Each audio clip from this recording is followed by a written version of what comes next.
இன்றைக்கி நம்ம சேனலில் கடாரங்காய் ஊறுகாய் செய்ய போகிறோம். எப்படி செய்கிறதுன்னு பார்க்கலாம். கடாரங்காய் நான் 2 எடுத்திருக்கேன்.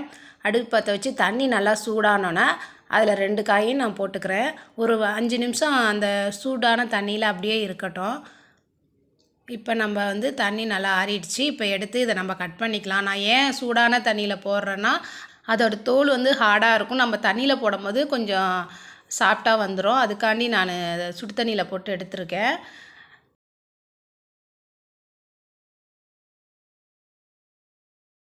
கடாரங்காவை கட் பண்ணிவிட்டு அதில் விதை இருக்கும்.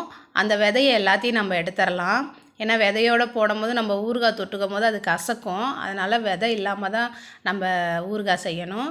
இப்போ நான் எல்லாத்தையும் கட் பண்ணிட்டேன். ஒரு கைப்பிடி அளவுக்கு உப்பு போடுறேன். உப்பு கொஞ்சம் தூக்கலாக இருக்கணும். இதை நான் கட் பண்ணி ஒரு நாள் ஃபுல்லாக அப்படியே அந்த உப்பு தண்ணியிலே ஊற வச்சுறேன். ஒரு மூடி போட்டு வச்சிடலாம். அதுக்கப்புறம் நம்ம இதை ஒரு 4-5 நாள் வெளியில் காய வைக்கணும். காய வச்சு இங்கே பாருங்கள், நான் ஒரு 4 நாள் காய வச்சேன். இப்போ நல்லா பாருங்கள் நமக்கு ரெடி ஆயிடுச்சு. இப்போ இதை நம்ம தாளிச்சிக்கலாம். தாளிக்கிறதுக்கு வரமிளகாய் எடுத்திருக்கேன். இது கடுகு, வெந்தயம் இதெல்லாம் நம்ம வறுத்து எடுத்துக்கணும். அடுப்பு பற்ற வச்சு நான் 1 ஸ்பூன் கடுகு எடுத்தேன். அந்த கடுகு நல்லா பொரிஞ்சு வர அளவுக்கு நம்ம வறுத்துக்கலாம். பாருங்கள், நல்லா கடுகு பொரிஞ்சிருச்சு. பொரிஞ்சதுக்கப்புறம் இதை நம்ம வேறு பாத்திரத்தில் மாற்றிக்கலாம். வெந்தயம் 1 ஸ்பூன், அதையும் நல்லா வறுத்துக்கலாம். பாருங்கள், வெந்தயமும் வறுத்தாச்சு. இதையும் எடுத்துக்கலாம். வரமிளகா நான் ஒரு 6-7 வரமிளகாவுக்கு வச்சுருந்தேன். அதை எடுத்து அதையும் நான் அந்த வரமிளகாவில் ஈரப்பதம் இருக்கும். அதுக்காண்டி தான் நான் வறுக்கிறேன். சும்மா 2 நிமிஷம் இந்த மாதிரி வறுத்தா போதும். இது ரெடி ஆயிடுச்சு. இதெல்லாம் நம்ம பொடி பண்ணி எடுத்துக்கலாம்.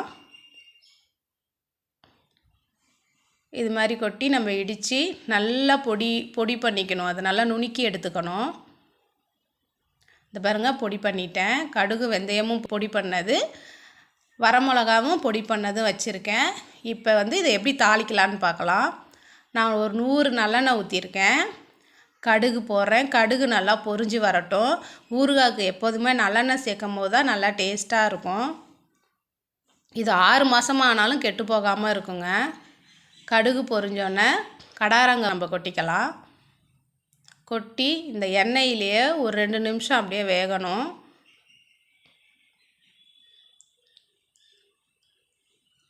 இந்த மாதிரி நீங்கள் செஞ்சு பாருங்கள், சூப்பராக வரும் உங்களுக்கு. நான் பொடி பண்ணி வச்ச கடுகையும் வெந்தயத்தையும் அதில் போட்டுக்கிறேன்.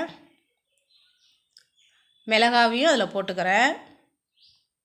ஒரு 1/2 ஸ்பூன் அளவுக்கு மிளகாத்தூளும் போடுறேன். போட்டு அந்த எண்ணெயிலே இதெல்லாம் நல்லா மிக்ஸ் பண்ணிவிட்டு ஒரு 2-3 நிமிஷம் அந்த எண்ணெயிலே நம்ம ஊறுகாவை வேக வைக்கணும். கடாரங்காய் ஊறுகாய் இப்படி செஞ்சு பாருங்கள், சூப்பராக நல்லா டேஸ்ட்டாக வரும். இப்போ கடாரங்காய் ஊறுகாய் இப்போ ஊறுகாய் செய்கிறதுக்கு இப்போ நல்லா சீசன் தான், நிறையா கிடைக்கிது. அதனால தான் நான் வாங்கி நான் செஞ்சிட்ருக்கேன். பெருங்காயத்தூள் கொஞ்சம் போடுறேன். நம்ம அந்த எண்ணெயில் வேக வேக பாருங்கள், நமக்கு அந்த ஊறுகாய் பதம் வந்துடும். பாருங்கள், நம்ம முன்ன கொட்டினதுக்கும் இப்போ வேக வேக எப்படி நமக்கு அது ஒரு மசாலா மாதிரி ரெடியாகி வந்துடுச்சு பாருங்கள்.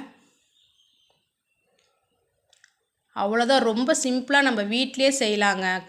இது 6 மாதம் ஆனாலும் கெட்டு போகாமல் நம்ம வீட்டில் வச்சு யூஸ் பண்ணலாங்க. இந்த மாதிரி ஊறுகாய் செஞ்சு பாருங்கள். இந்த வீடியோ பிடிச்சிருந்தா லைக் பண்ணுங்கள், ஷேர் பண்ணுங்கள், சப்ஸ்கிரைப் பண்ண மறந்துடாதீங்க.